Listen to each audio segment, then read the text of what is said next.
আসসালামু আলাইকুম রহমতুল্লাহ বরকাতুহু। তে বন্ধুগণ, আশা করি আল্লাহ পাকের রহমতে সকলেই সহি সালামত আছেন। তে কবি গাজী আক্কাস আলী ইউটিউব চ্যানেল এর পক্ষ থেকে আপনাদের সকলের প্রতি রইল একান্ত আন্তরিক শুভেচ্ছা ভালোবাসা। তে বন্ধুগণ, এখন আপনাদের সামনে যে বয়ানটা রাখবার চেষ্টা করব, বয়ানটার নাম হলো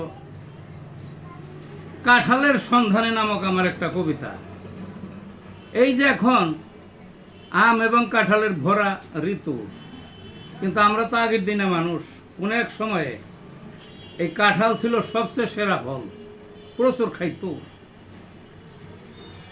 যাদের জামাই আছে, বিশেষ করে নতুন জামাই, এই কাঁঠাল ছাড়া হইতো না।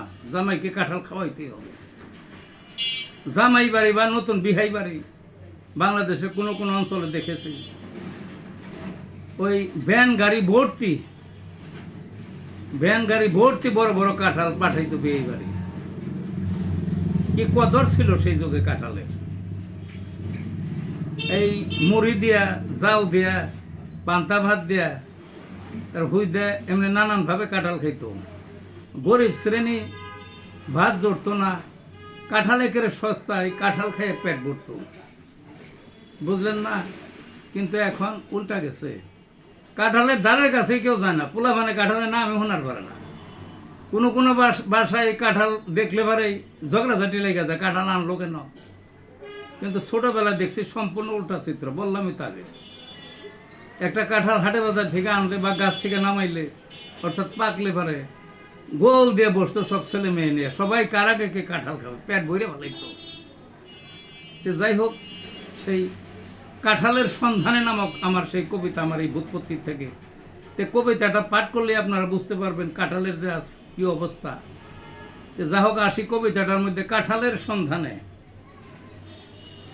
সময় গেলে সবই পাল্টায়, শনি চাপে ঘাড়ে, জাতীয় ফল কাঁঠাল আজ ভাগ্যের গেরা কলে। কাঁঠাল দেখলে নাক ছিটকায় অনেক ছেলে পেলে, খাওয়ার মর্ম জানে না তাই আদি গেছে ভুলে। এককালের জামাইয়া আদর, কাঁঠাল ছিল মূলে, ভ্যান ভর্তি কত কাঁঠাল বিহাই বাড়ির পথে। বিশাল বিশাল এক এক দোকান হাটের মধ্য ভাগে, খরিদ্দারে কাঁঠাল তোলে ধরত নাকের কাছে। গন্ধ শোকে সেই কাঁঠাল কিন্তু সবার আগে, রাস্তা দিয়ে কাঁঠাল নিলেই জিজ্ঞাসা করতো সবে, দামের কথা বলতে বলতে ফেনা ঝরতো মুখে। জ্যৈষ্ঠ আষাঢ় মাস এলে ভাতের কথা ভুলে, মুড়ি দিয়ে কাঁঠাল খাওয়া প্রচলন সেই যুগে। যাওয়ার মজা কাঁঠাল দিয়ে রাধিত শখ করে, পান্থা ভাতে আরো মজা কৃষক পরিবারে।